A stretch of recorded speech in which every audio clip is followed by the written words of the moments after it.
Kamaru Usman puts on a dominant performance against Joaquin Buckley over the weekend, guys.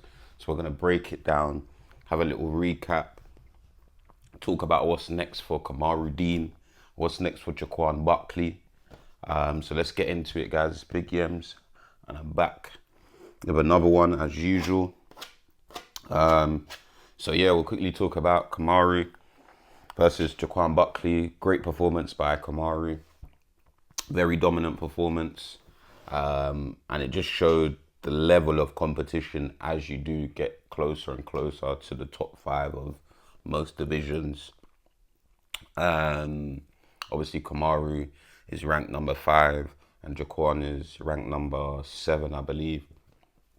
So there was a lot at stake going into this fight. Obviously, Kamaru's was on a free fight losing streak.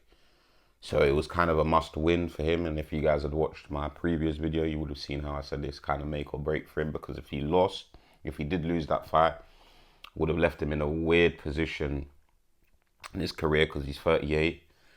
He would have dropped down into the rankings. But listen, he put on a good performance. The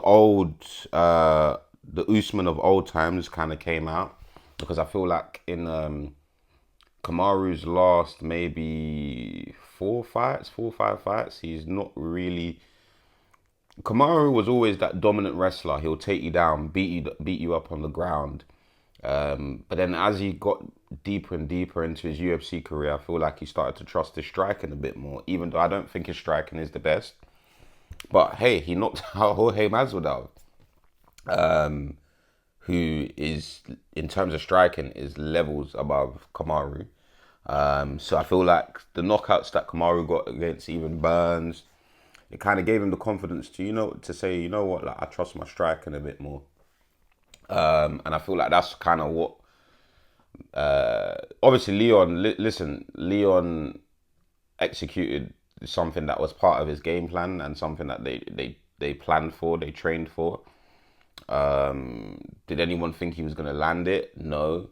But at the end of the day, he drilled that into his training camp and into his game plan. So as much as we all call it a fluky head kick, he did get the head kick. But up until that point, Kamaru was winning that fight. So it brings me back to the Joaquin Buckley fight.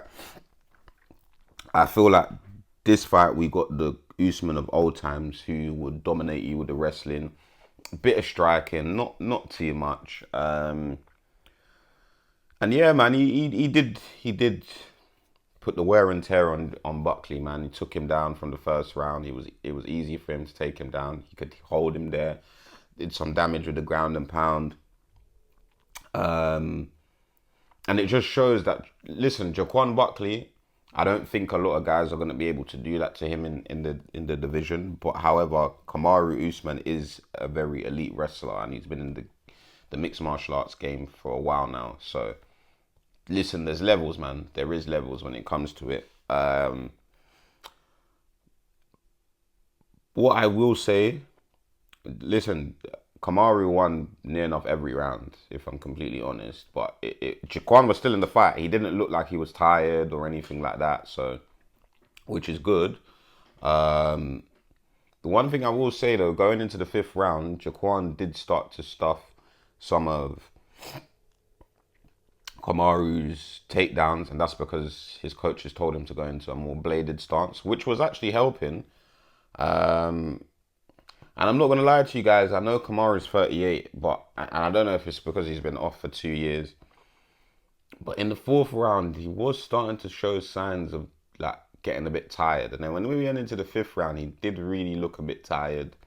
And then, yeah, when we got into the 5th round, I do think Joaquin Buckley, he didn't win the round, but listen, throughout the whole fight, I was scared for Kamaru, because Joaquin Buckley's striking is better than Kamaru's striking. And especially going into the 5th round, there was moments in the 5th round where I thought if Joaquin had stepped on the gas a little bit more, not necessarily he could have put Kamaru away, but he could have landed some big shots or potentially hurt Kamaru, because listen, Kamaru's striking is absolutely atrocious. Like, even when Joaquin was throwing punches sometimes, Kamaru would dip his head. So Buckley was able to land the uppercut. I just think Kamaru's striking is not the best. And listen, learning curve for Joaquin Buckley is not the end of the world. He's 31, so there's still time for him to grow. And I do feel like this being in a fight against someone like Kamaru, who is a former UFC champion, who is 4 levels above Joaquin, this will only make Joaquin Buckley a better fighter. I don't see many guys in this division doing that to Joaquin Buckley. I'm gonna be honest. Maybe a Sean Brady, but I don't think Bilal would be able to do that to Joaquin, if I'm completely honest. But let's quickly talk about what's next for each fighter. We'll start with Kamaru. Personally, obviously we've got JDM and Islam lined up for the welterweight championship.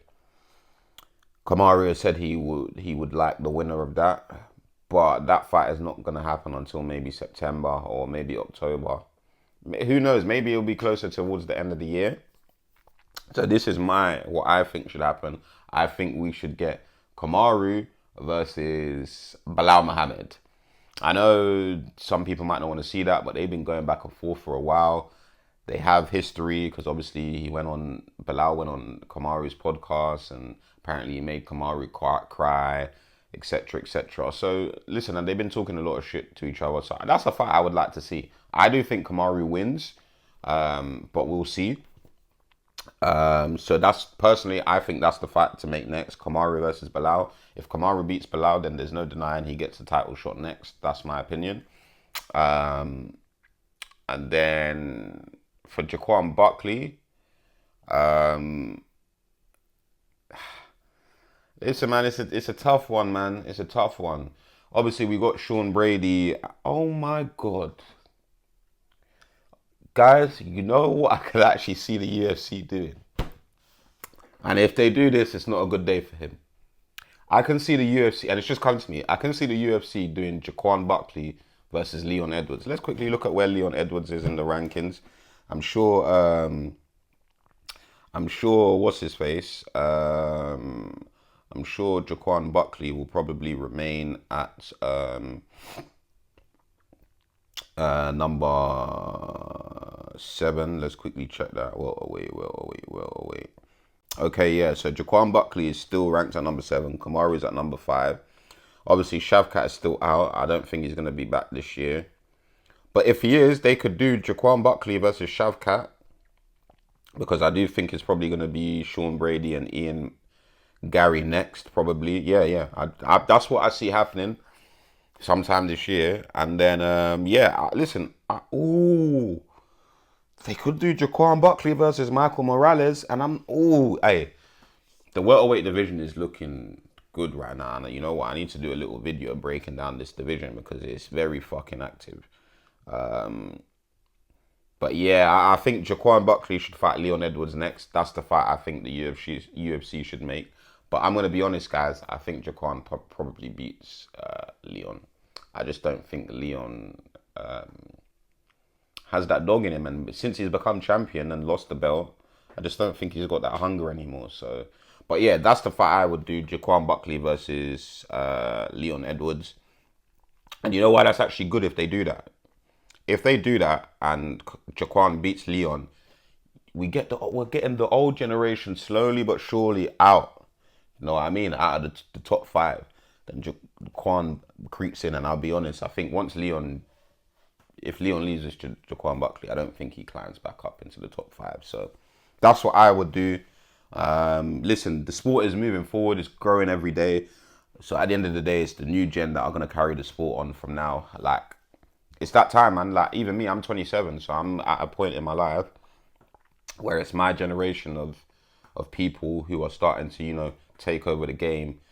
Like, even in football, basketball, it's the people my age, we're entering our prime as men. So from like the ages of 26, 27, 28 to like 31, you've got a lot of these guys in this welterweight division. So all of these guys are actively in their prime. So, it's time for the new gen, and it's just that it happens every so often. Every I don't know how many years, but you guys know what I'm trying to say. Every so often, the new gen comes in, and the torch has to get passed over, and that's exactly what is slowly but surely starting to happen with the welterweight division. But that's my thoughts on Kamaru versus Joaquin Buckley. Like and subscribe, guys. Comment your thoughts below. Comment if you enjoyed the fight. And you know what? Quickly before I go, because I said I'm going to start doing this, I'm going to give the fight of the night to Kamaru and Joaquin Buckley. I didn't watch the whole card, so I didn't get to see all of the fights. But that's my fight of the night. I'm going to give the whole card probably a 5 out of 10. It wasn't the greatest card. But yeah, man, comment below who you think Kamaru should fight next and who you think Joaquin Buckley should fight next. Like and subscribe, guys. It's Big Games. In a bit.